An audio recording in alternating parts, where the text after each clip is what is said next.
Nice crowd. So are you guys, anybody from nearby here? Anybody? Yeah? Cool. Yeah, I grew up in Etobicoke, and we've moved to downtown, so this is not too far away from me. Teresa invited me to come talk to you guys today about generative AI, Java applications, and I've actually been, my background, I've been involved with Java for a long time. I was saying to Teresa before that I started with Java with this like Teach Yourself Java in 21 Days book back in like 1998 or something like that, a really, really long time ago. So I've been through a lot of sort of evolutions of that. I've worked at IBM for most of my career, and worked on things like Webster Application Server and OpenTelemetry, and now I'm working with some of the guys that do Quarkus. So yeah, it's an interesting space, the runtimes and application space. Before I did this, I was doing observability, and about a year ago, I said to my manager, like, we should really focus on this generative AI space. And through some miracle, I managed try this sometime. So tell your boss that you want to do something like generative AI, and it's really important, and you shouldn't have to do any of your job other than that, and see what they say. So anyway, it mostly worked. If you get it wrong, by the way, they just tell you to do generative AI on the side of all the other stuff that you're already doing. All right, so let's jump in. Okay, so first off, what are AI apps? What are they for? So AI apps, I'm sure you guys all know that AI being added to applications is a thing now. And so not just for ChatGPT to answer your questions about recipes and that kind of stuff. You are also probably, your employers are probably, if not thinking about at least, or if not asking you about, they're already thinking about what to do with AI in applications. And the space has really evolved a lot in the last, well, obviously 3 years, but even in the last few months, it keeps on changing. So it's kind of your gateway to natural language and to unstructured data, and being able to build new kinds of applications that have that kind of capability to use that stuff. Some examples of that might be translating content between languages. That's sort of an easy case. Summarizing meetings or transcripts, that's also an easy thing to do. Answer user-provided information queries. So it's funny when I look back to what happened in sort of like the e-commerce space and everything, and then like in the 96, 98 kind of time frame, where everybody was just kind of building apps to just put up a page on the internet, and that was cool for a little while, like a brief while. And then all of a sudden people are like, hey, I need this thing to actually be able to do commerce. And that's kind of the same evolution that AI is in right now too, right? Where you've gone from things that are just able to translate from English to Spanish to something that now people are expecting to be able to do things like book airplane tickets or be able to do shopping for you. So we'll get into some of these technologies that are sort of into this. And why Java? Well, why not, right? Leverage skill. The why Java, it seems like a dumb question to even have to ask, but there's this like little elephant in the room, which is Python and other languages that have traditionally kind of gobbled up the whole machine learning space before generative AI came along, and that has somewhat naturally become the gorilla in the AI space, the generative AI space. So you may have new people in your organization, not the Java people, that are now busy doing the AI projects. And if there's any message to sort of take away today, it's not just the space of the Python folks or the data scientists. In fact, you don't really need data scientists to do most of this stuff. And while you could use Python, you could also use Java. And I'm going to show you some interesting reasons why you would probably want to do that and not just reflexively say, just stuff that over to the Python thing to do it. So also, I mean, there's lots of reasons for Java: scalability, security, performance. That's stuff that I think everybody here probably, that's why we're here. So I'm going to cover a bunch of just sort of foundational topics today. This is sort of the menu. Simple LLM use in apps, structured output, retrieval augmented generation, using Java methods, letting the AI use Java methods, model context protocol, which standardizes the way to interact with tools. And the last one is kind of just an experimental project that I did a while ago. If we have time to get that far, I'll show you that, but it actually takes a long time to run. Okay, so this isn't going to be all slides, by the way, in case you're like, oh my God, he's going to do all slides. I'm going to mostly do demos. So I'm going to start out with a little bit of theory. It's not a lot of theory when there's only like 5 boxes on the page. So I'll start with that, though. So first thing you want to do, I want to build a simple LLM into my application. So I want my user to be able to provide me some text in English, and I'm going to want my application to translate it to another language. Could be I want my user to provide me a meeting transcript, and I'm going to summarize it. All these sort of like just simple interactions with the LLM all sort of follow this pattern, which effectively is, user interacting with some natural language UI or providing a file. And then your runtime running, I'm going to be showing you LangChain for J, and LangChain for J interacting with the LLM. So that's the first thing I'm about to queue up as a demo. So I'm going to do the first one as live code. I'm not going to do them all as live code because we don't have that much time, and I don't type that fast. But it's interesting to see this as live code just to see how strangely easy it is to do this stuff. So, all right, all right, so to begin, I'm also using Quarkus. Has anybody used Quarkus in the room? A few hands, okay. All right, so I will say in advance too, LangChain for J is its own upstream, its own open source project, right? It's not tied to Quarkus, it's not owned by Quarkus. So I'm going to be showing you LangChain for J as sort of the way to interact with LLMs today, but you can do LangChain for J on top of Java J2SE, right? Like you don't even need a app server to do this, but I'm going to show you it interacting or plugged into Quarkus as my runtime. So to begin, I'm going to just start with a starter app for Quarkus. So let me make it a bit bigger for you guys. All right, so Quarkus create app. There's also like a Maven archetype that you can use for this. So I'll say com.demo, these are like my Maven coordinates, demo 1. Sure, I'll do 2 just because I might have already done a demo 1. And for Quarkus, it has a bunch of pluggable extensions. And for this, I'm going to need REST, and I'm going to need LangChain for J, Ollama. I'll talk about Ollama in a second. All right, so this should basically pull me down a starter.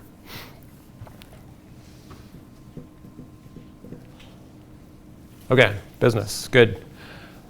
All right, so what's Ollama? Anybody used Ollama? Yeah. Yeah, a few people. Ollama, so if you use Docker and you kind of get the idea of being able to, there's all these Docker images that you can just pull to your local machine, and then you can run the Docker container, right? This is the same idea, only for LLMs. So it's like there's a ton of open source LLMs that you can pull down through Ollama. So I can do things like pull down metas, llama models, the smaller versions of them, the quantized versions of them, to my laptop, and they're basically running, and you can run them from Ollama. So I can say Ollama run llama 3.2, and it'll give me a prompt to interact with llama 3.2. So it's like the the equivalent of Docker or Podman. So I've got my application. I'm going to use VS Code in this too. Hopefully people like VS Code. All right, so I've got a Quarkus application. Quarkus is configured by an application.properties file. So you don't need to know all of Quarkus to understand this. I'll just, there's little tidbits that I'll share. So under the source main resources, I've got my application properties. Remember, I just created this thing 2 seconds ago. This is my demo 2 app that has REST and has an Ollama extension. I am going to cheat and cut and paste. Does this still count as live code if I cut and paste? But I don't want to type all that because I'll get it wrong. All right, so the first line says my model provider. Can you guys read that, by the way? Is that not too small? All right, so first line is basically saying, these are, you can see Quarkus lang chain for J properties or lang chain for J Ollama properties. So it's all about configuring that space. The first line says, I want to use Ollama as my chat model provider. And that's, could be other things too, right? Could be OpenAI, could be Watson X, could be other stuff, right? But these are all sort of families of, don't think of them as individual models, think of them as sort of families of models. And then here, the model ID, this is where I specify the exact model name. And remember a moment ago I said that Ollama is a lot like Docker. It's very much like Docker in that I've even got a name and a tag. So I'm going to use llama 3.2 latest for this particular app, a small version of those, and a timeout for how long it'll wait for the response from the model. So, so far so good. Let's now write the actual code. All right, so first thing that I need is I'm going to create an AI service. This is a new concept. All right. Oops. All right, translation assistant.java, and I just need an interface. So remember when I started this, I said I was going to ask somebody to give me English text and I'm going to translate it to Spanish. This is my killer app. So you would think somewhere in this process I'm going to need a method that's going to be my translate method. So let me start with that.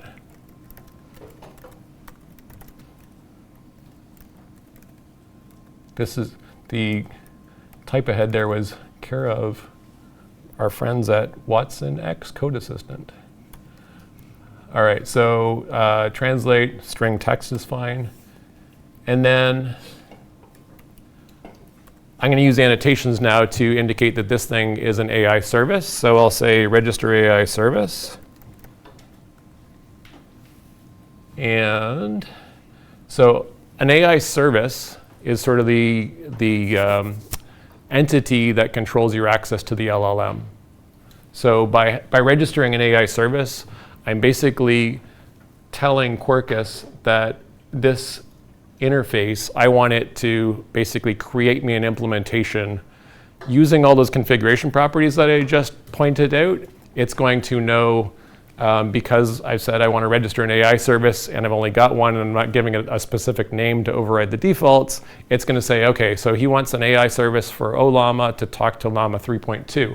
So every method in this AI service is going to basically be calling the model that I just said, right? So when I call translate, it's going to call llama 3.2. And all that code, all the boilerplate for doing that is taken care of for me. You're going to be surprised at how little code is actually required to make this happen. But right now, it doesn't know to translate anything to Spanish, obviously, right? So I need to give it a system message. Oops.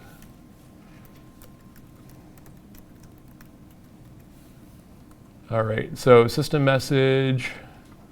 That's not what I want my system message to be. So I'm going to say you are a translation assistant. That's good.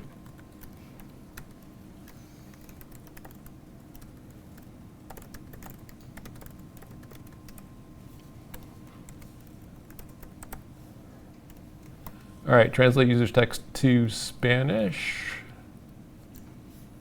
Close bracket. Okay, so that annotation. So when you're building AI apps, you're going to have often a system message. A system message basically tells the LLM how to behave, like what's its context. So you might say, you're a tool for summarizing transcripts, or you're basically telling it who it is. User message is usually where you supply the data that comes from the user. In this case, I'm not going to actually give it a user message, and it will just default to my single parameter method being the user message. So the user message is the text in this case. Now all I'm going to do, so let me save that. I'm going to go to the greeting resource, and I'll just inject that thing that I just created.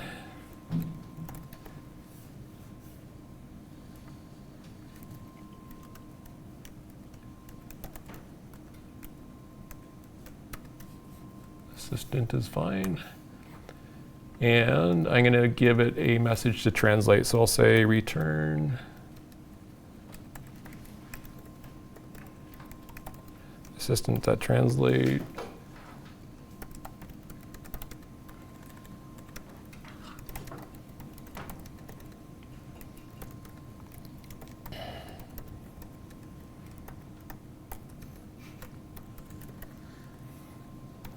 All right, hello, welcome to the Toronto Jug meetup.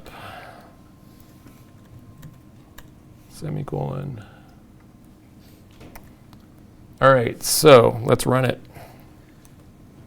Literally, let's run it. That's all you had to do to build an app that will translate things to Spanish. Oops. Something at your semicolon. Oh, thank you. So the system message is same as prompt?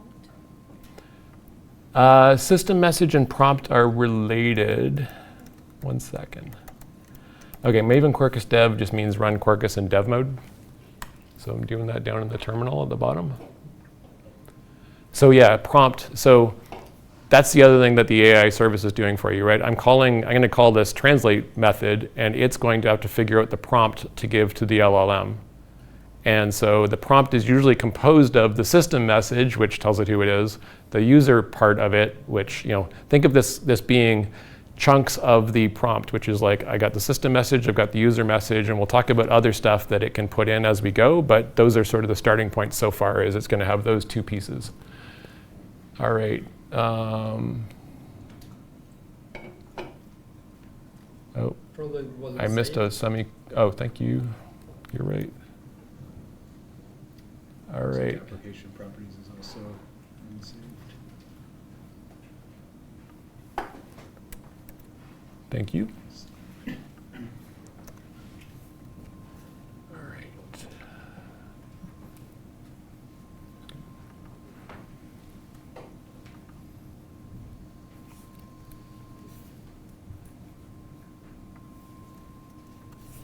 All right, starting it again. Okay, so once this thing starts, I can just hit W and it will give me, assuming this all works.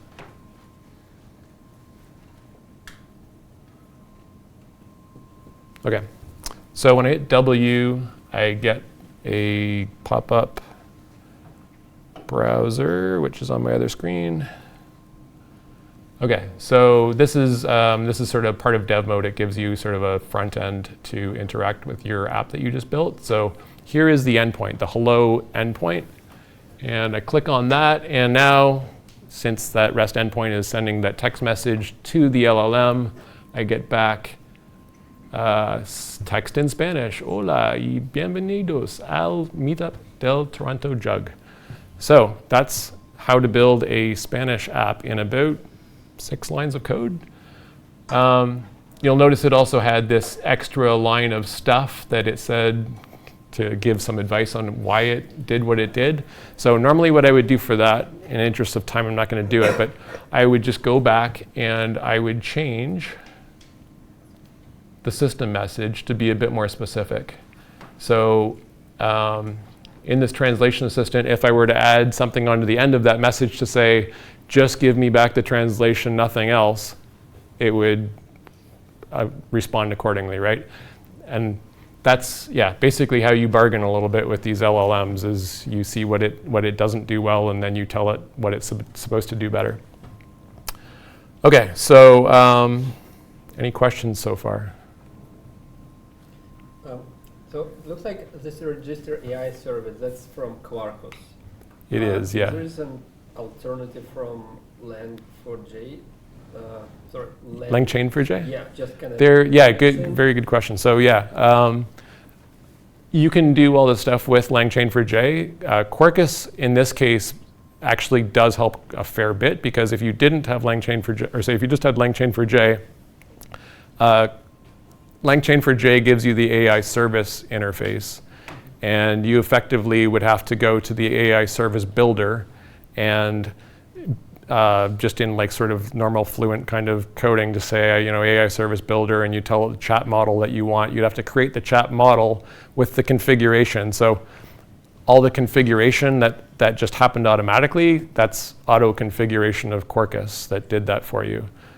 If you're just doing it with the AI service builder, then you would create a chat model, and there's a different chat model for each provider. So you'd use the one like the Ollama chat model, and you would build the appropriate parameters for what model name to use, like Llama 3.2, and then you would plug that into the AI service builder, and then you'd be at the same starting point. So it's a really nice integration, so it saves you a bunch of steps.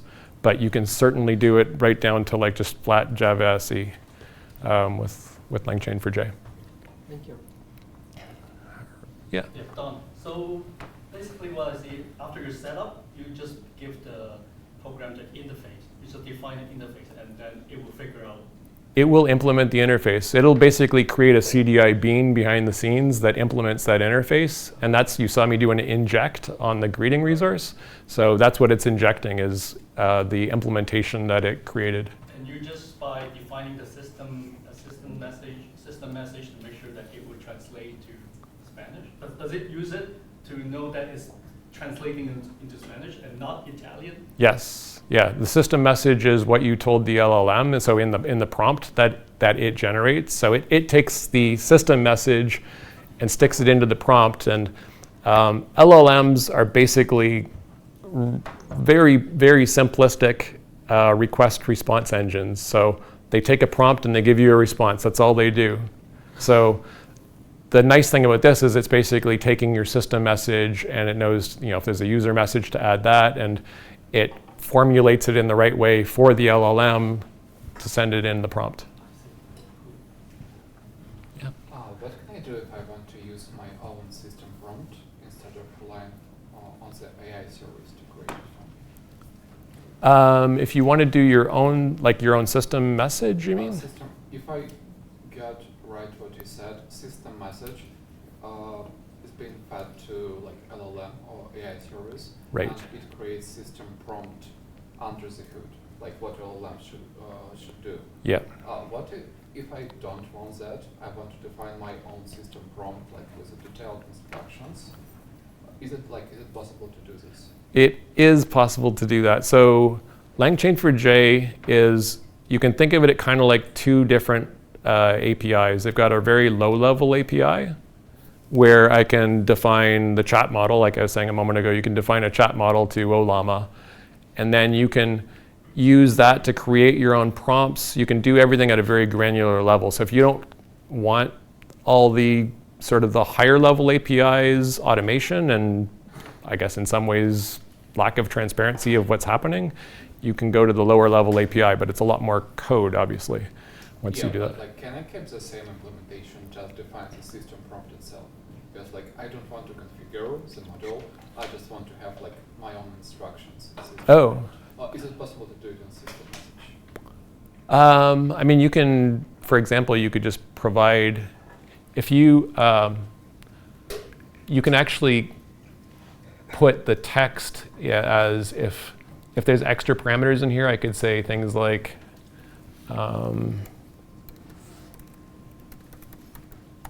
so some int number thing. So translate the user's, I can do inserts as well, right? So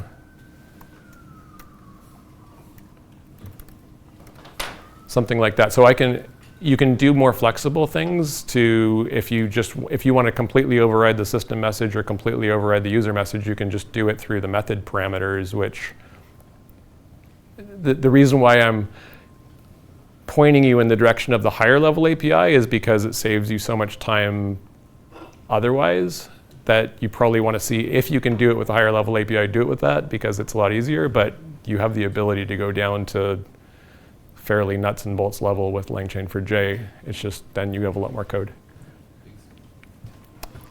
Yeah? One more question. What happens if the input text is larger than the context window? Will LangChain split it into chunks and make several requests, or will it give some error? All right, so I don't know if everybody heard. So what happens if the input text is bigger than the context window of the LLM? So LLMs, I mean, that's becoming less of a problem, but I mean, you can still obviously break it. Like a lot of LLMs now, 128K is fairly standard for space. I don't actually know what would happen if you go over. Yeah, good question. So, yeah, it's generally like it's 128,000 tokens too, right? And each token is a part of a word. So that's a lot of text that you can feed it. All right, so any others? I'll jump to the second.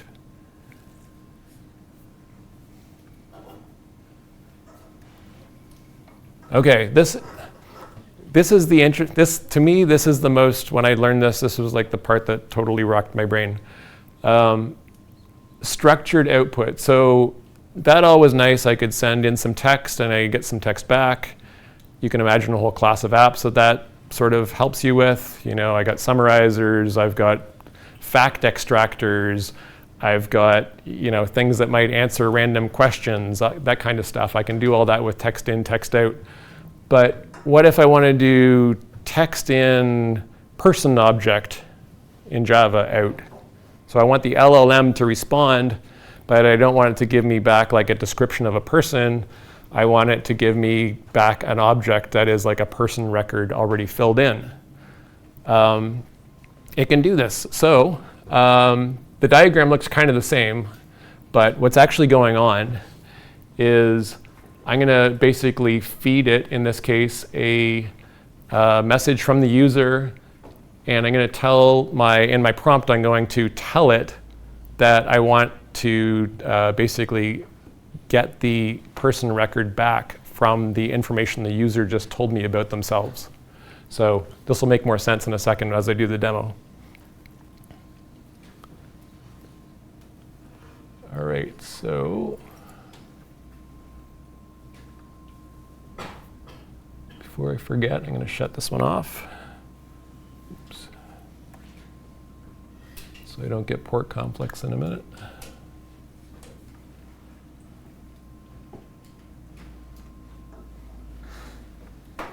All right, so second up.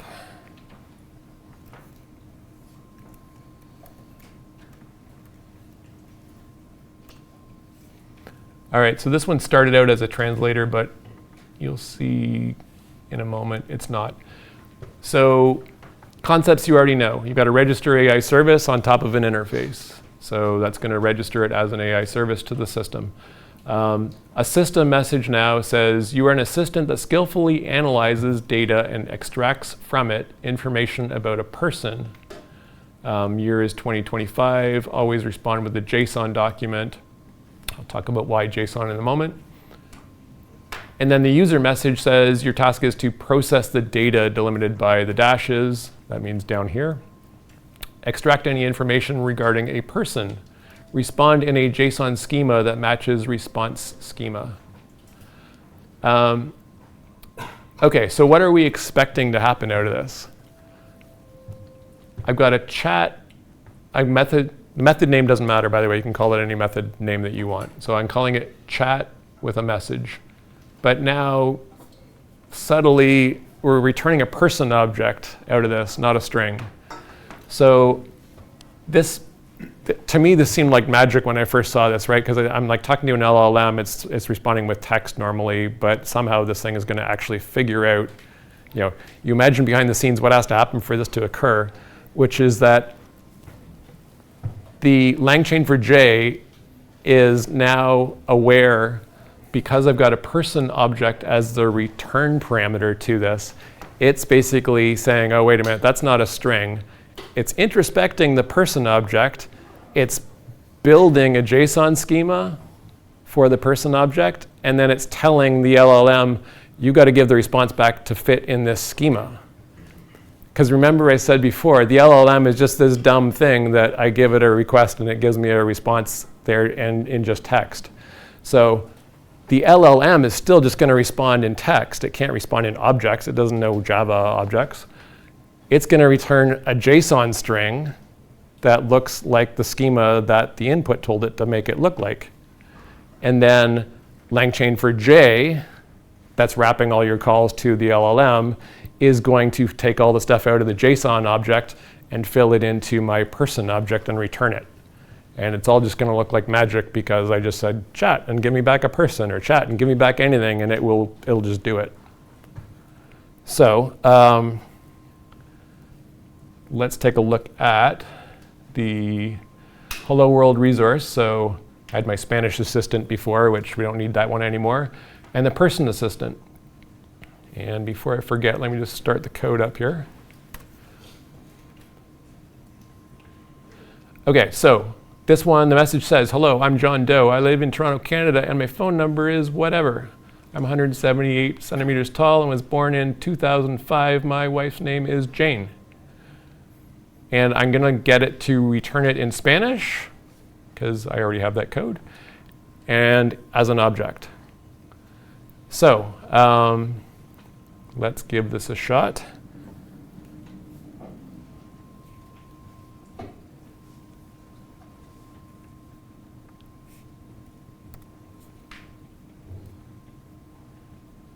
All right, so here's my hello world endpoint again. And you can see the first line is in Spanish, and the second line is the printout of the Java object that is a person. And it has figured out it's John Doe, that they are 20, that their height is 1.78 meters, that the city they come from is Toronto, Canada, spouse is Jane, and has kids is false. And the reason why it chose all those fields is obviously because this person record object had all those fields in it, right? So the descriptions are helpers. You don't have to have descriptions, but that's a LangChain for J class that you can use to tell the LLM as it's building the schema of stuff that it has to fill in. These names may not be completely intuitive to an LLM, so you can have descriptions of each field in the JSON. So remember at the beginning I said there's a gorilla in the room, it's Python. This to me is one of these spots where you'd say, well, wait a minute, if I can do stuff like a person object, I can now just take text from a form and I can then interact directly with a database. That's a lot less code than me necessarily figuring out a Python ecosystem to build all this stuff. I could just do this in Java, which is cool. The other stuff you can do when you think about it is, hey, I could do a person object. I can also do things like a Boolean. So I could do this in an if statement and just have an LLM checking something and using that as conditional code. I could use it in a switch statement and have it return an enum. So it could tell me which of the fields out of an enum that the user's request best fits with. So now, if I'm trying to build like a HR app or something, and it's like, what did the user, what kind of request did the user just make? Was it a vacation request? Was it a leave of absence request? Whatever. Those could just be in a switch statement. And that way you're containing, just like you want to do with microservices, you want your LLM interactions to be very tight and small and doing one thing, because you don't want to give it like 10 pages of instructions of stuff to do for your entire app and expect it to get it perfect. You want to give it small instructions and say, you are the triage person at an HR company. Your job is to choose which of the topics that the user is asking about. And that's all that one LLM interaction is going to do. And it's tight and it works. So any questions? Yes? So for this description here, as well as the schema, did that all get sent to the LLM? Like that would increase your prompt size then as well, right? Like if you have a long description, you would use more token. Absolutely, yeah. So every word of that ends up in the prompt that gets sent to the LLM as part of the JSON schema, the response schema. So yeah, if you're paying, this is part of the part of the stuff that you're paying. If you're sending it to like OpenAI or something, that you're paying by the token. It's really cheap by the token, but it's like each one of these counts as tokens. More questions? Can it be another format, XML, for example, or only JSON? It's basically only JSON, and the reason for that is the only reason that this works reliably is that the LLM providers have more or less agreed to do JSON. And so it's not just that we're saying, please respond in JSON. It's like they actually have a separate flag when the request is sent. For example, to OpenAI, there's an extra thing that says, like, is it JSON mode? So they've trained their LLMs heavily on getting JSON right, so that stuff like this will work. And obviously, like the LangChain for J is expecting JSON when it has to do the introspection and the recreation of the object once it gets a response. Yep.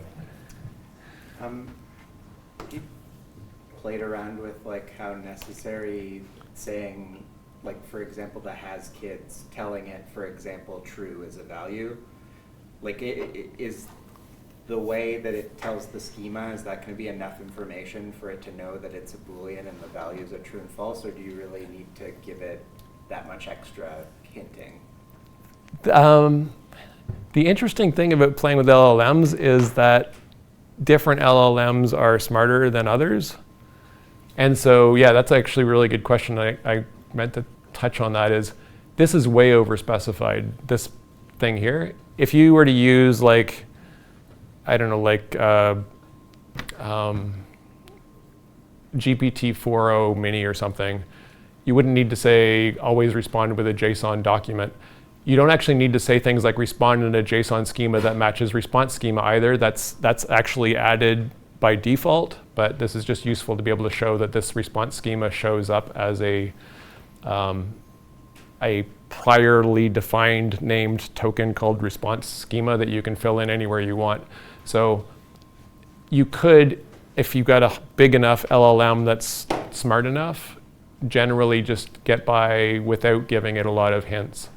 It won't know things like the year, so you're going to have to tell it stuff like that because it's just a dumb trained LLM that doesn't know when it is. But you don't have to say respond with a JSON document because LangChain for J is actually going to tell it, you have to respond with this response schema, it's in JSON. So most of the stuff in like a Boolean, that kind of stuff, it knows, it doesn't, most of them won't need you to tell it true or false what those things mean. One more. Yep. And I know someone else asked about like, can you change the direct prompts? But like if you use this interface, can you log what the like direct interactions are if you wanted to see like what is it actually sending? Yeah, 100%. So that's actually a good way to learn it too is there's a log request and a log response. So in the application properties, you can just add the, it's basically just a extra property that you would add. So I don't actually have it in here, but there's like, it'd be like olama.log requests equals true and log response equals true. So yeah, really, especially when you're learning stuff like how to use tools and stuff, it's really interesting to see the interaction that goes back and forth. Yeah. Where's the response schema? Where is the response schema? I know that the message is coming from the parameter, but the response, I don't see the response schema in the service. Right. So response schema is like a specially named keyword, and response schema is basically the it's LangChain4j's introspection of the person object turned into JSON. So if it sees the words response schema in brackets, it will take that JSON and stick it into your prompt. So if you didn't put response schema anywhere in your prompt, it will assume that it's supposed to add its own message to say to the LLM, in the prompt, it'll say you have to respond in using this response schema. And that is being extracted from my object description. And that is being extracted from your object description. Yeah. Yes. What the AI will put if you don't say anything about where you do live, about what AI will put for the field, the city? Is it going to be null or unknown or whatever? You mean if the user doesn't say anything about their city? Not say about where I live, but I think it does null. I'm mostly null sure. in the field? Okay. Yeah, I'm pretty sure it's null, but I might have to try that after. Yeah, okay, sure. Question in front. So you say like when we have description, the tokens get added, right? And you have written, for Yes. example, age is 42. It's being more specific, and that would help the LLMs. That's true. But like what I'm thinking is if you write more of a description, the tokens are longer. Will it confuse the LLMs more? Yeah, there's a balance on LLMs, right? You can be too verbose with an LLM, and especially if you give it too many different rules to follow. Sort of like, I don't know if you saw the movie RoboCop back in the day, and eventually it had too many rules from the people who created it, and it just gave up and started acting funny, right? So LLMs are kind of like RoboCop. Yeah, it was like, yeah, well, like try more of LLM, so I thought you'll be the correct person to ask this question to. Yeah, for sure. And I mean, it also depends on how strong your LLM is, right? Like the biggest ones you can give them a page of text with instructions and it will follow it, and but the smaller ones, like the really small ones, you have to be pretty tight. Yeah, at the back. Will it handle like JSR 303 validation? Like, can you specify like a regex that the LLM must produce, something like that in the object? That's interesting. Your mileage will vary, I guess. That'll depend on the LLM. Like I know it's decent at building regexes and stuff like that if you ask it to do stuff like that. But in terms of like the API, right? So like, does it tell the schema, hey, I have like add expression on here, for example? Yeah. I mean, it's not like it's going to run code to be able to figure it out, and just to be able to logic its way through it. It's probably not going to do amazing at it, but I don't know. That'd be an interesting thing to try. Question?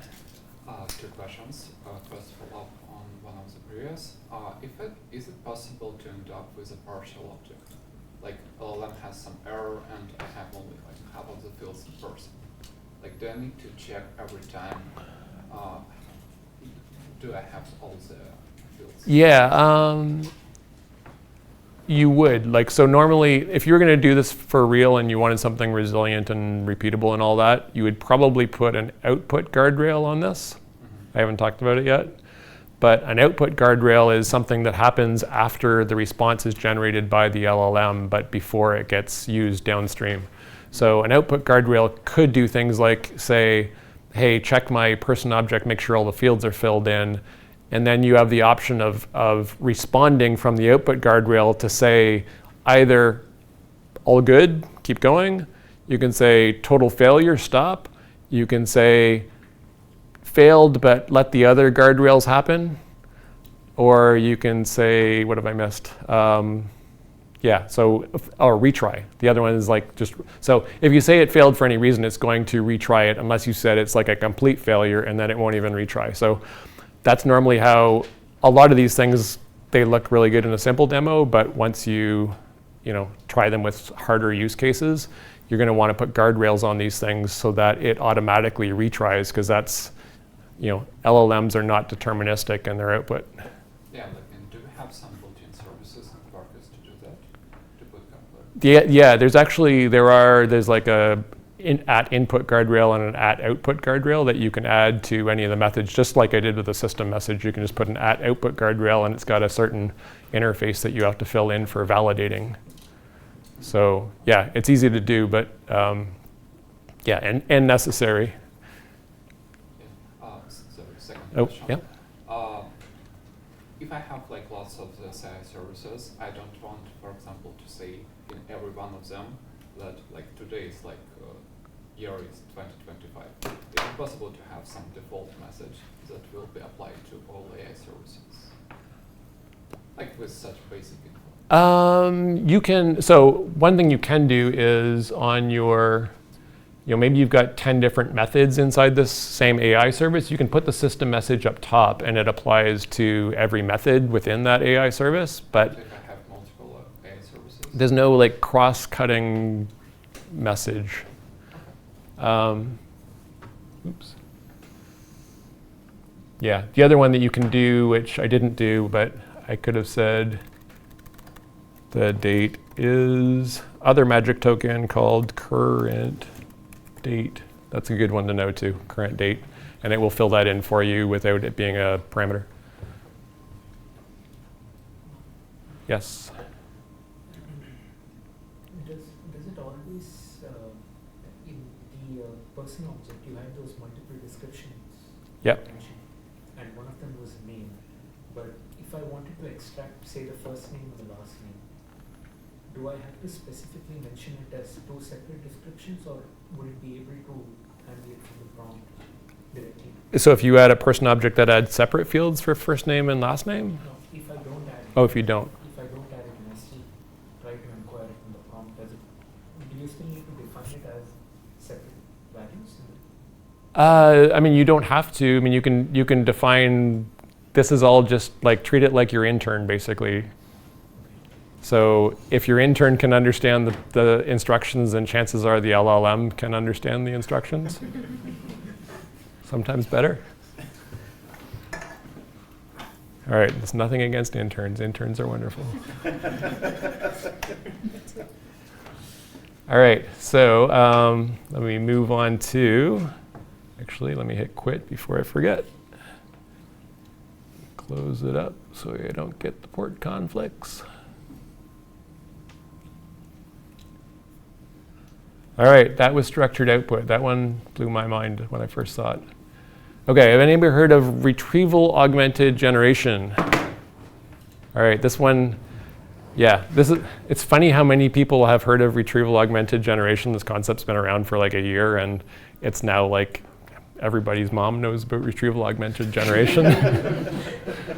So for those of you not in the know of retrieval augmented generation, the problem with LLMs is they get trained up to a certain point, right? And usually it's like 2023, this thing knows the entire planet's worth of information up to 2023. But then you've got, well, what happened in the Blue Jay game yesterday, or what's my company's policy on taking 3-month-long vacations and stuff like that. Like stuff that it would never have been trained on, either because it's too recent or because it's too private. That's the main reasons.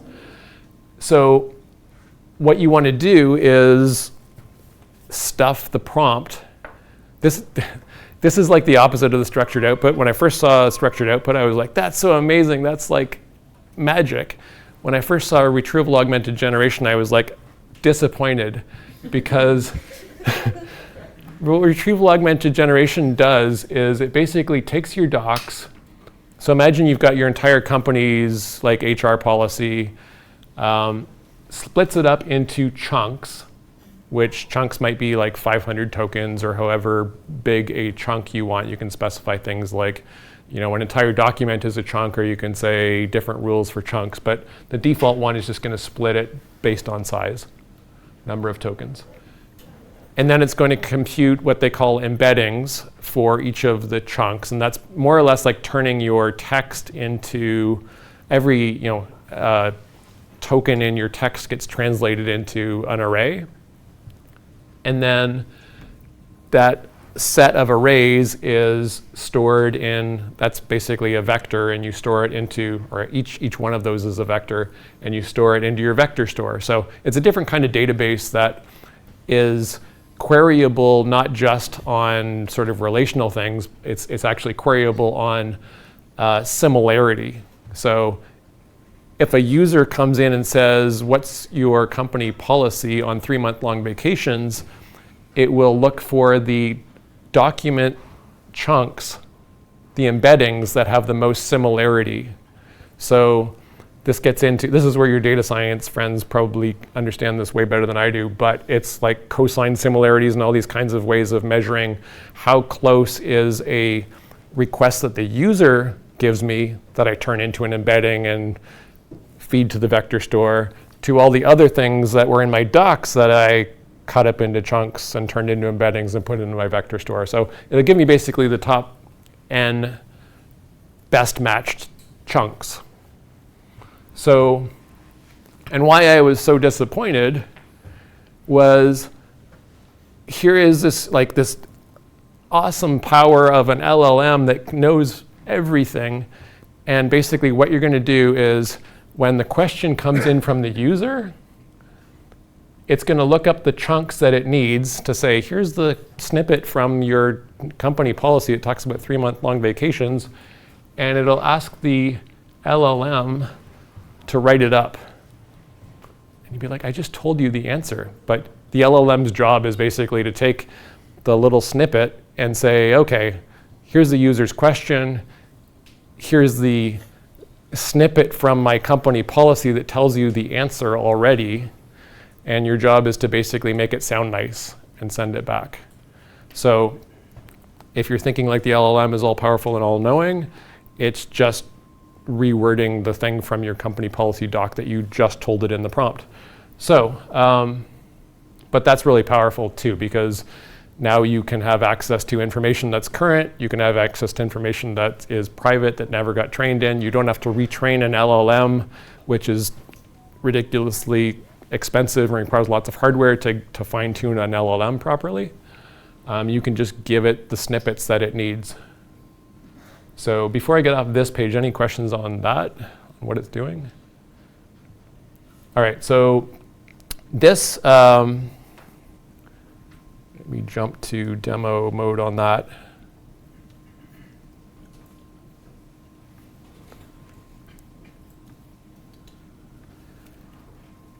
All right, this one is a quick demo.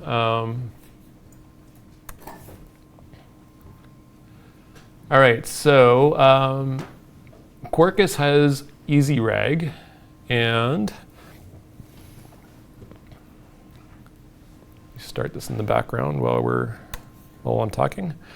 All right, so the key thing to notice in here, this is so cheating. EasyRag path is where you put your documents, and because it's EasyRag and not the full-blown rag implementation, what this will do is every document that is in that folder, it's going to split apart into chunks, figure out the embeddings from the chunks, take the embeddings and stick them into the vector store, and do all that for you. And then every single request that comes through your AI service is going to make a query to the vector store to get the best chunks that correspond to the message that you are passing in. So if I pass in a message says, what's your policy on 3-month-long vacations?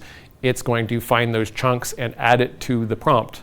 Remember, everything has to get added to the prompt, otherwise the LLM doesn't know it. All right, so that's the application properties. I'm going to show you, here's the Miles of Smiles terms and conditions. So this is actually a car rental policy, and it says things like uses of the vehicle, right? This classic rental car killjoy wording. You're not allowed to race it, rally it, or put it in a contest, or drive it under the influence of alcohol or drugs. So good advice. And let me show you the assistant. So this demo can do lots of impressive things. I'm basically going to ask it about the company policy, just for sake of something easy to follow. So yeah, do not cancel the booking. Yeah, this can handle all sorts of details about bookings and stuff like that. But effectively, you're a customer support agent of a car rental company named Miles of Smiles. And I am going to basically rely on that. Here is the beautiful Miles of Smiles front end. And I'll say, what are the restrictions for use of your cars?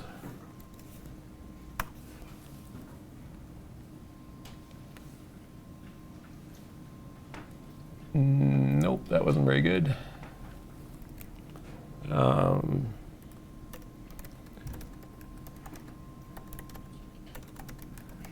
erase your cars? No, you cannot race our cars according to our terms of condition use.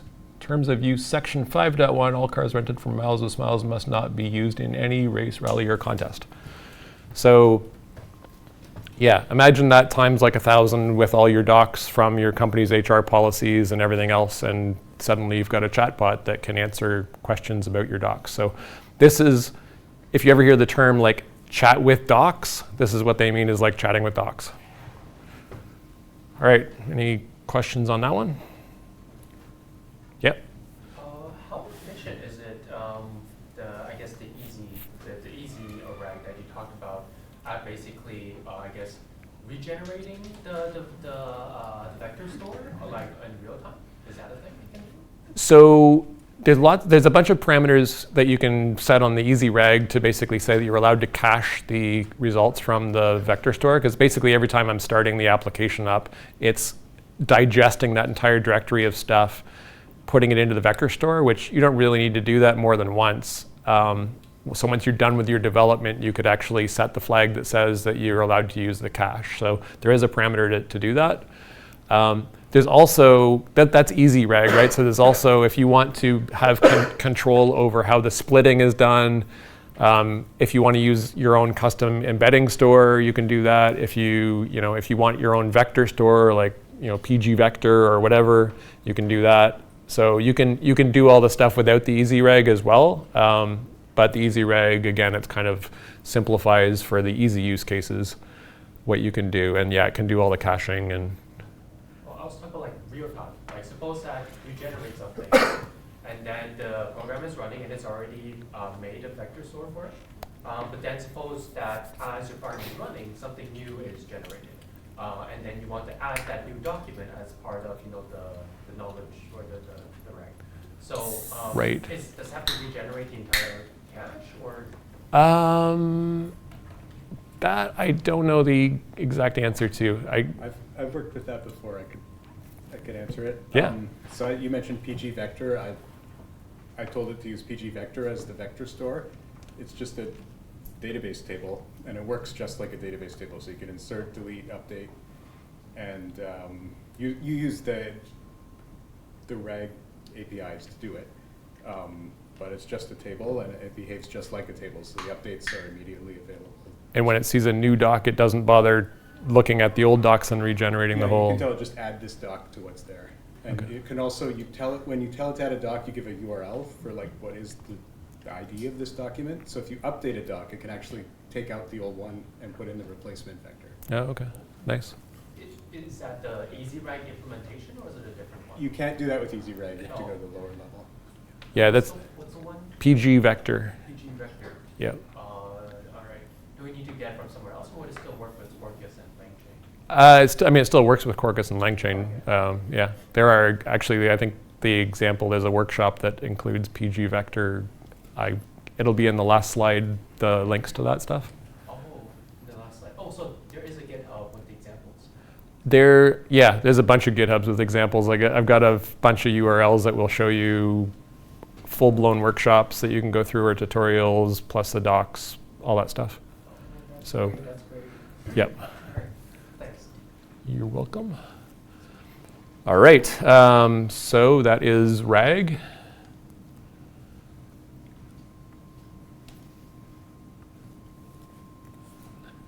Oops.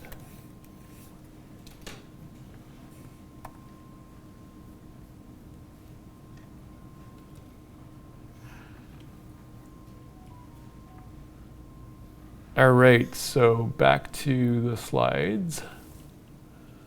All right, this is the other one that's like the holy cow moment. It's like this changes everything kind of. So this is all fine. I can now add all kinds of information. I've got the ultimate like ability to now build chatbots that can respond about my company's policy and what I can do with my car. But what if I want to be able to have an LLM that can control anything I can write Java code for? Scary. Use with caution. Inventing new kinds of injection. Yeah, new kinds of, absolutely, new prompt injection attacks, yeah. So you can do this with all those warnings on the side. And I'm about to show you how to do this. So you're about to have the superpower of LangChain for J calling tools. All right, so no generative AI demo is complete without. Where did my window go? Oh, there it is. Is complete without tools. Okay, so I'm gonna start the code here so I don't have to wait for that.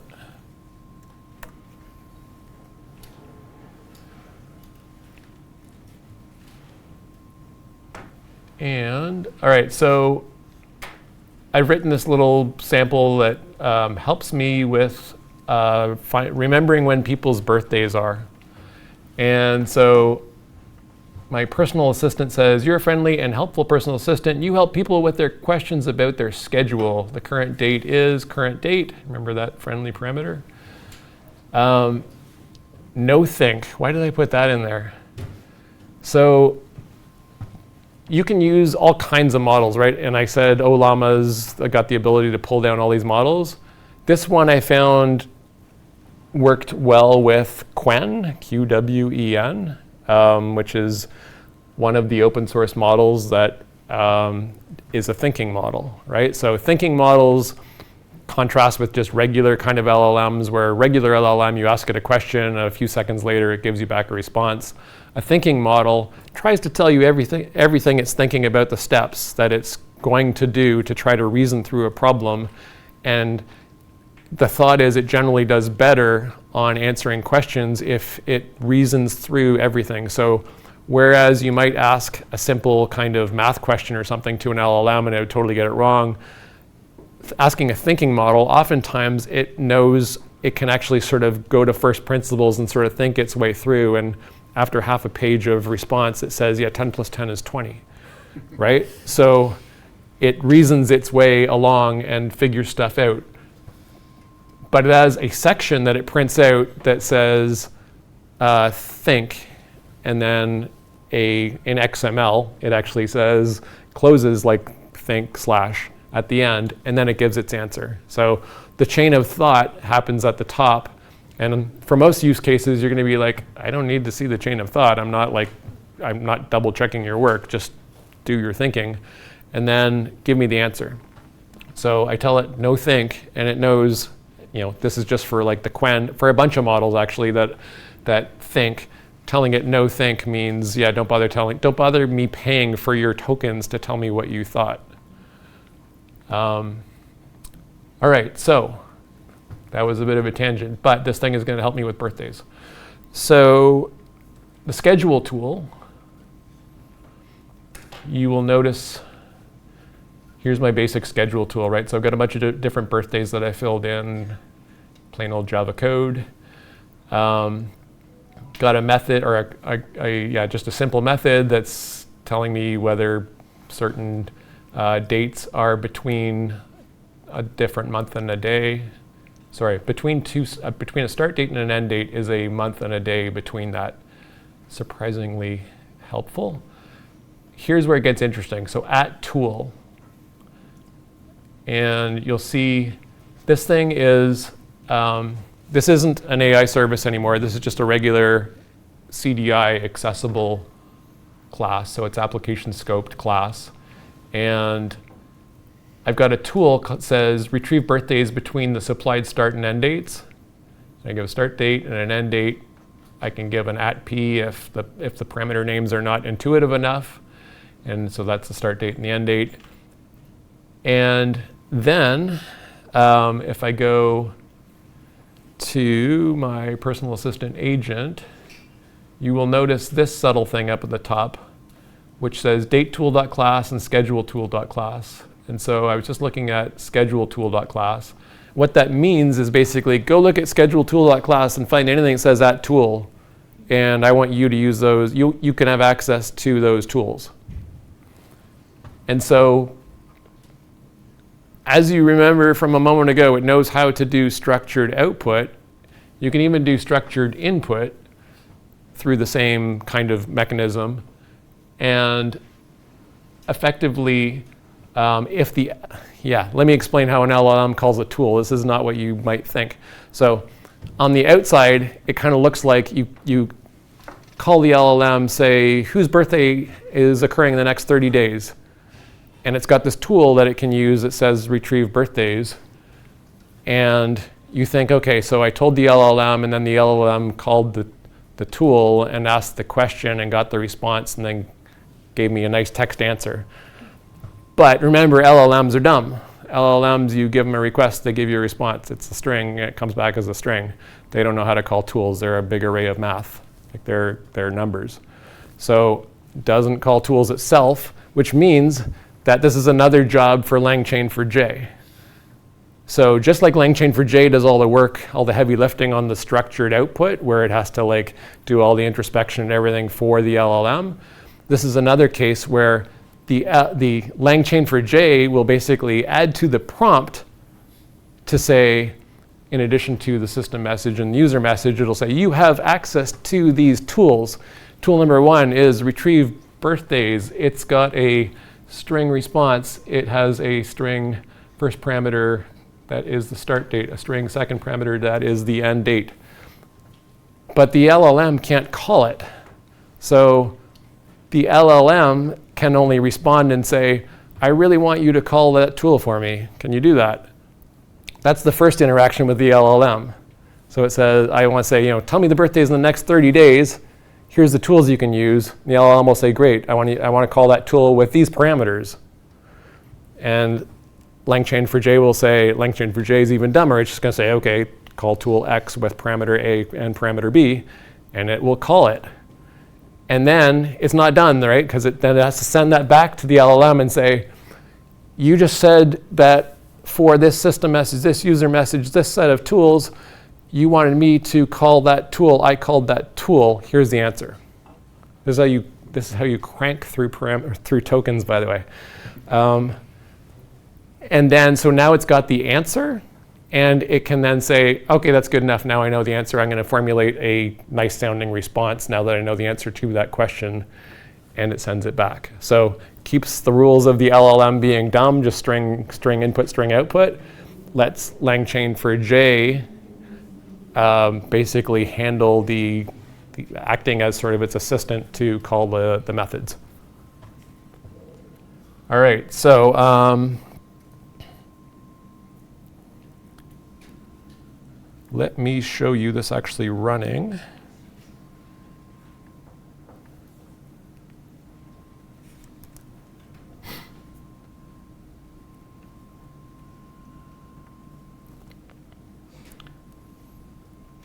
All right, so let's say, and this is awkward use of a browser. So I'll say, I've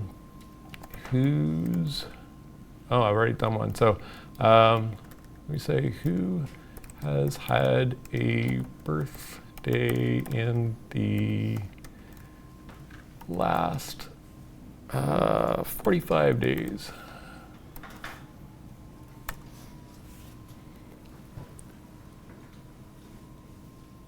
All right, so this is now going to use my special tool to figure that information out. I've actually put some print statements in here.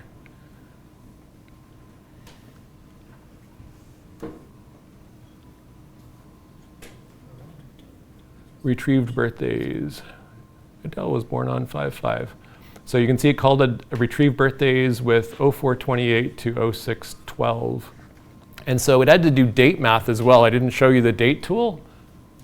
That's the other magic that I had in here was compute date. So it doesn't know how to do math either for the most part. So it had to call compute date with parameters, got back the dates to ask for, and then called retrieve birthdays and with a certain set of parameters. So it's gone back and forth at least twice. And the other interesting thing about this is if I hand the LLM a bunch of tools, it decides the orchestration. So like I didn't write any procedural code that said call this first in the case that somebody asks a question that involves computing dates. It's figured it out. So if you gave it 5 tools and it just has those things, and maybe those are methods that call your REST APIs, for example, suddenly you're opening up like a whole pile of use cases that you can use that for. So yeah, super powerful. All right, any questions at the back? So I'm reading the logs. It seems that failed a few times to find retrieved birthdays. So even for such a simple thing, it has this. So does that mean the token cost is like maybe 10 times or even 20 times as much as a usual message? This, I'm not certain that this is actually as failed as it says it is. So it's possible, right? But you'll notice it only actually called it once down here because that's the print statement when it actually got through to it. So it may actually have been that it actually did, because a lot of the time, like the LLM can say, call retrieve, Feliz Navidad Day or something, right? It can come up with it can hallucinate names of tools. Yeah. So it is possible to do that, or it can give the wrong parameters or all sorts of things. And if there's like a legal argument exceptions or anything that pop up, they get swallowed and it causes a retry. So yeah, you can chew through, you can gobble up more and more tokens as this thing misses. This actually might be truly broken as far as the number of hits, right? So it's a bit of a trade-off between using a cheaper model that you have to call more often, or using a more expensive model that gets it right, but you pay more per token. I see. Okay. Well, which model is this, sorry? This is running on my laptop, right? So it's Qwen, Qwen. So yeah, I'm pushing my luck on some of this by just like I'm running it all off of like local models that are like shrunken down versions. So if you run ones that are like Llama 3.3 full-blown 70 billion size model off of Watson X, you'll probably get a pretty solid result, or like GPT-4o mini or whatever. Like those kind of models you'll get better hits, perhaps than my local laptop version 4-bit quantized. Whatever. Thanks. More questions? Front? Can you put restriction on tools not to be accessed by something like here you used the date tool and schedule tool. Are there any properties or something in which you can say like don't access, like don't give others to permission to access this tool unless there's a contract between the two? So can you put conditions on what AI services are allowed to use that tool under certain conditions? Is that what you mean? Yeah, so that in a way not everyone can access it. So the most general answer to that is assume that whatever tool that you give the LLM, somebody will figure out how to trick your LLM into calling it with whatever parameters they want.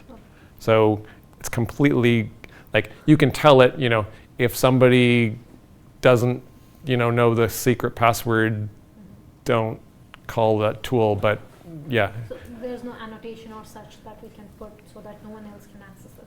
No, so you need to do standard security stuff around your AI services, and then you need to restrict, so your restrictions need to happen basically not under the LLM's control. So I might have a tool that wraps a REST API, but that the REST API is expecting, certain role-based permissions to be able to access it, right? So you still want all that stuff in there so that it's, even if the LLM tries to call it and ask for data it's not supposed to get, then it's not going to be able to run it.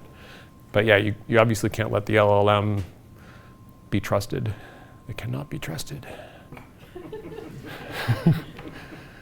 Yes? You show an example of giving it a class, implementation class. Can we just tell it directly in the REST API? Can you give it a REST API?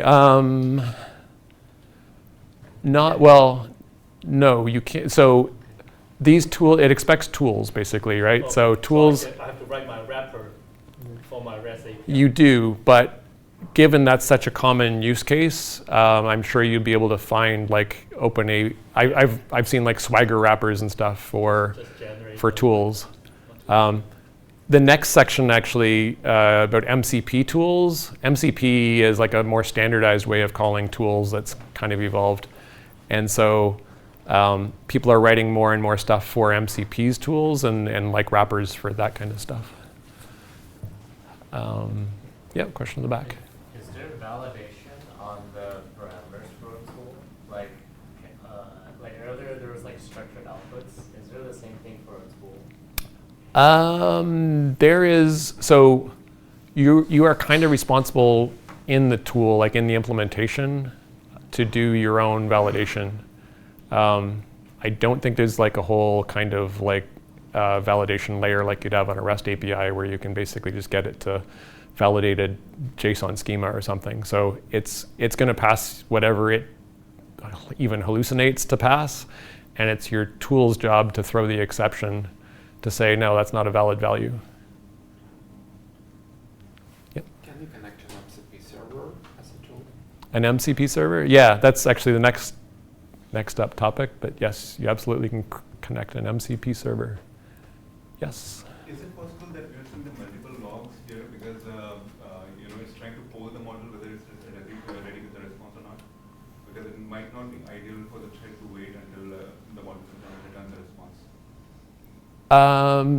So are you asking if it can do the calls in parallel, or? Yeah, so we see these, we addressed this question earlier, we see these multiple logs. Oh, yeah. So is it possible that there are multiple logs because it's polling the model whether it is ready with the response or not? Oh, no, so there's a timeout that's been configured, which is 30 or 60 seconds, so not in this case. Yeah, that's just, it failed, got an exception back and automatically retried.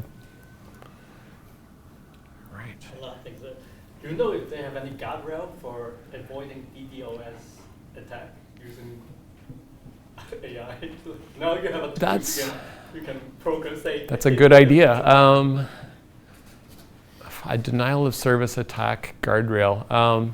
There are examples of like you will certainly, if you're going to do a chatbot that's open to the public to use, want to basically implement your own.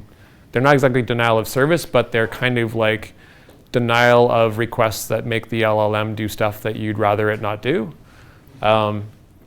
Keeping in mind that somebody will always figure out how to jailbreak your LLM and make it swear at them and get on the news.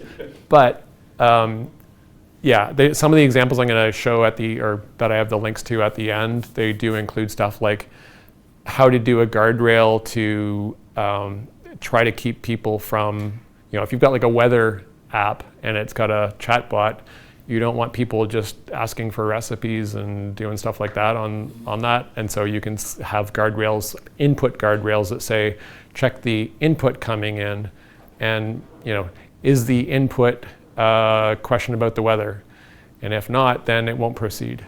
So same kind of rules though, like you can fail it or you can do all sorts of different return codes from that. Yes?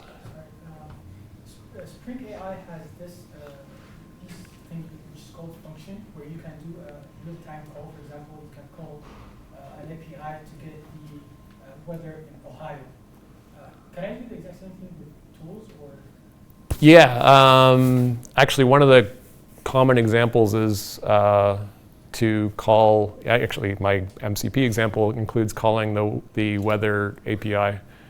So basically what it's doing is it's a MCP tool that calls a REST API that is run by like the US Weather Service.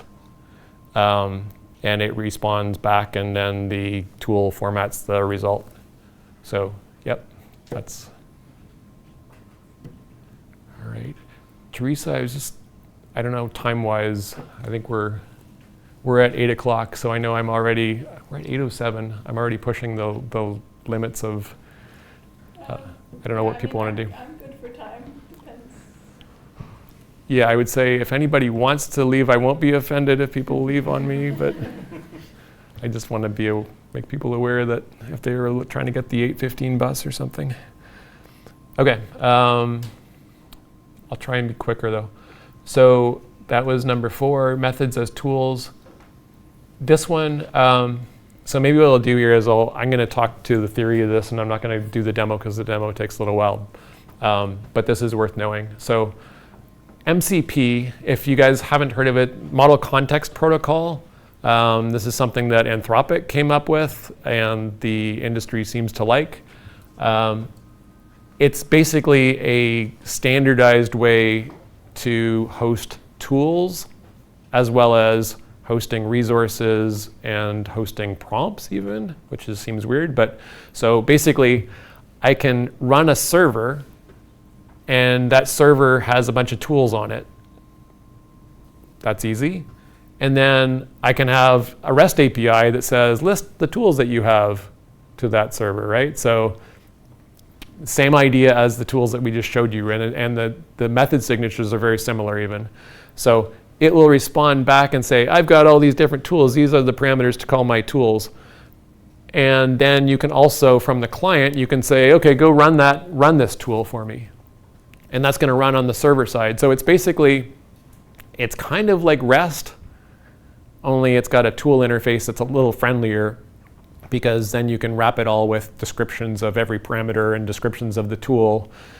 And all that stuff fits nicely back to the LLM. So that's the gist of MCP for tools, right? Is I can host as many of these different tools as I want. And when that becomes interesting is, as a business, you might want to host a bunch of MCP tools to encourage people with AI apps to use your stuff.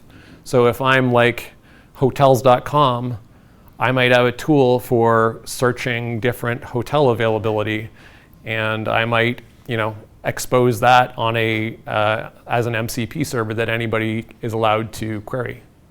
And that's, as a standardized thing, that really opens things up, because suddenly that's not just a Java thing, that's a polyglot thing, right? I can do that off my JavaScript or my Python or whatever language I have, Go. I can use an MCP client. It's just doing a protocol of JSON RPC to make a call to this remote server. So that's pretty powerful. I mean, you hardly need a demo of that. It's basically just calling a tool remotely. But the other thing that it can do, which I think is kind of smart, is they added to the protocol the ability to do it all with standard I/O, which I was like at first like, what do they even mean? Standard I/O as a tool? How does that work? So imagine Quarkus running as a client, an MCP client, and it wants to talk to an MCP server, and you say, oh, the MCP server is this command. And you say, okay, it's a command, so what do I do with that? I start up a sub process. So instead of this MCP server being remote, it's actually running over here on the same box as a sub process, or as another process on the same box. And it just basically connects to standard in and standard out on either side, and it feeds JSON RPC in one side and gets the answers out the other side. So why would you want to do that, right? Like, what's the point of that? It actually turns out that most of the MCP servers people run in that kind of standard I/O model, because then you're running it on your own hardware. It doesn't have to be hosted anywhere, I can run a Docker container like that so long as it talks JSON RPC. Like I can package things up to be run so long as they can be run as a command. And I will show you, I'll at least show you that piece of it, which is, one moment.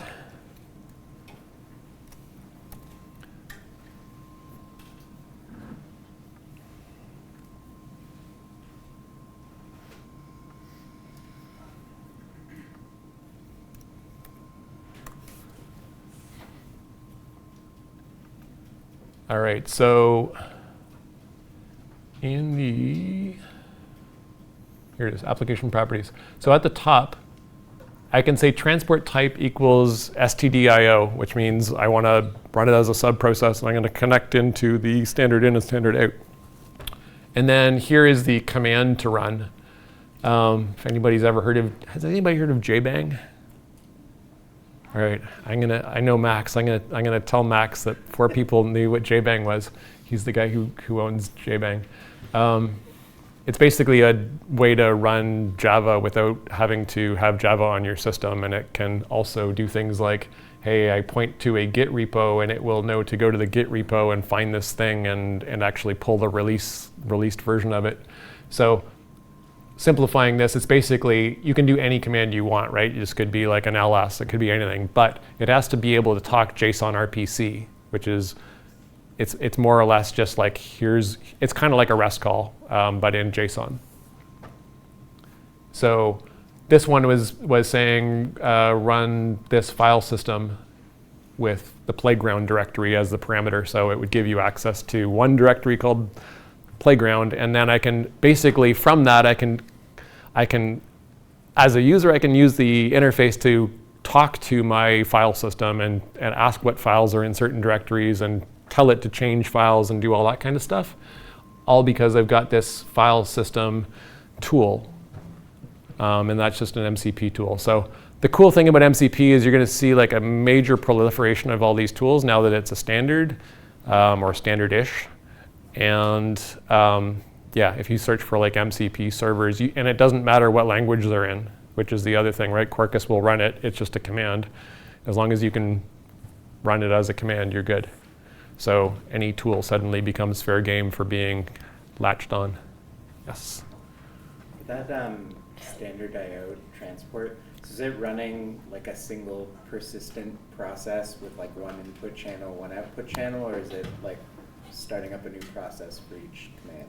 It's the former. It's running, it's persistently running, and it's just got a JSON RPC that it just keeps feeding on the input and the output. Yeah. So I won't run that one because it's pretty much what you would expect. It's I can talk to my file system, but that's basically the gist of it. All right, any questions about MCP? The other thing it can do, like resources is the other one, which is a little bit like RAG, where you can basically, a resource is just information, so you can query different information off of a remote server. So this is sort of an attempt at being able to do remote RAG, and again, as a standard where, any use case for that. So, all right. That was that's even further than I thought I would get, to be honest. We're into, this one I will just describe because it was fun to build, but I won't steal too much more of your time. Agents talking to agents, of course somebody had to do that, right? So once you talk, this is like war games, right? It's like once you figure out how to make the system be able to respond to text and produce text, then you just had to put 2 of them in a room together and see what they would do. And tell one of them that they are a researcher, and tell another one that they are an author. So this is my blog writer, effectively. So I wanted something that would write my blogs for me.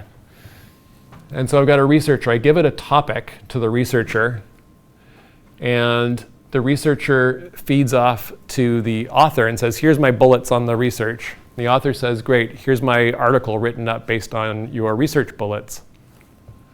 And then there's a reviewer who will say, that research is kind of thin in this area, and the write-up of that really stinks in this area, send it back to one or the other, depending on whether it had feedback for the author or the researcher or both. And these guys do loops until the reviewer is satisfied or until my satisfied number of iterations goes by. And then there's a human editor, which is me. The reviewer finishes and says, how's it look? And I can say stuff like, I asked you for restaurant reviews. I didn't want 50, I wanted 3. Give me 3. And then the reviewer will say, okay, that's a comment back for the author. So feeds it back to the author and keeps going and eventually comes back and I human edit it again and say, okay, now it's good. And then I've got a formatter that says, here's this article, please strip it of all of its formatting and reformat it as HTML. And so that's what the formatter does. And if you've got a good enough LLM, it does a pretty decent job of making you a pretty looking page of HTML. And then it's done. So yeah, legit, that's what it does. So this LangGraph for J, not LangChain for J, is the somewhat experimental technology that I used for this. And it handles the node-to-node interactions and all the handoffs between. And the main thing that gets handed off is just a map. So you've got a map that all 3 of these actors, the researcher, the author, and the reviewer, can add to, and they can see each other's work in other keys in the map. So it can see the research, and the reviewer can see the research and the article that's been written up. The researcher can just see the research. The author can just see the authored comments, the article. So yeah, I'll show you one that it did. Just I've got it saved.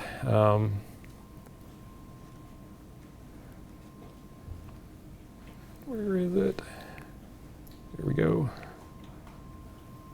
Oh, it needs to be running. One moment.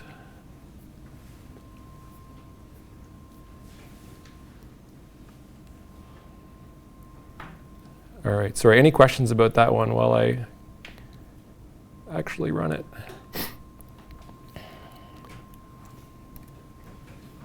Yes?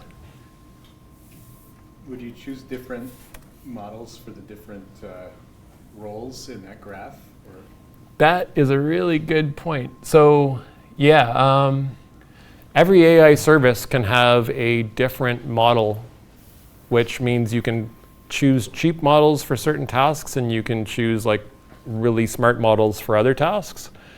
And you can attach certain tools to one AI service and a different set of tools to another AI service. So yeah, that's a good thing to do, is like choose the right size model for your job basically and save money. Yeah? Say I use a cheaper model, but I increase the number of iterations. Does it give somewhat, the result is somewhat equal in quality than using an expensive model? Yeah, to an extent. I mean, like, you can't fully explain your way through a cheap model to turn it into an expensive model. Because eventually the cheaper models won't follow instructions as well often. So that's kind of the trade-off, is it's got to be a manageable use case for that LLM, and you kind of get to know your buddies over the LLMs, which ones you like, because they're good at different things. All right, so that's running. I think I should be able to do that. There we go. Best places to get lunch in downtown Toronto. This isn't the most thorough blog, but yeah. So here was the article that it wrote for me. I haven't tried any of those lunch places, so I cannot vouch for their quality, or they sound expensive. Yeah, the Drake Hotel sounds expensive, but anyway, that's, I guess, last thing. Two last thing. If you're interested in AI apps and have enough interest to sit through a UX research session, then our UX researchers want to talk to you. So we're interested in people trying to do AI apps in Java. So if you are at all interested in that, please either hit the QR code, or probably easier, just take a picture and you can use the URL. So yeah, love to hear from you guys if anybody is interested in that. And last, give 1 second for people. Teresa is going to share these with you guys, so you don't need to write this down, but that's all the things I thought were the most useful resources for you. I got a bunch of these, like I adapted some of these from Quarkus tutorial, but yeah, the one, if you want to do one that's sort of the most full-blown, in-depth, end-to-end thing, do the one at the bottom. This will like take a while to do it, but you'll fully grasp all the concepts. And yeah, LangChain4j's got good docs, Quarkus has good docs, so yeah, there's lots of information on this stuff. Plus all these textbooks I found from the 1500s that talked about generative AI and Java. All right, that's it.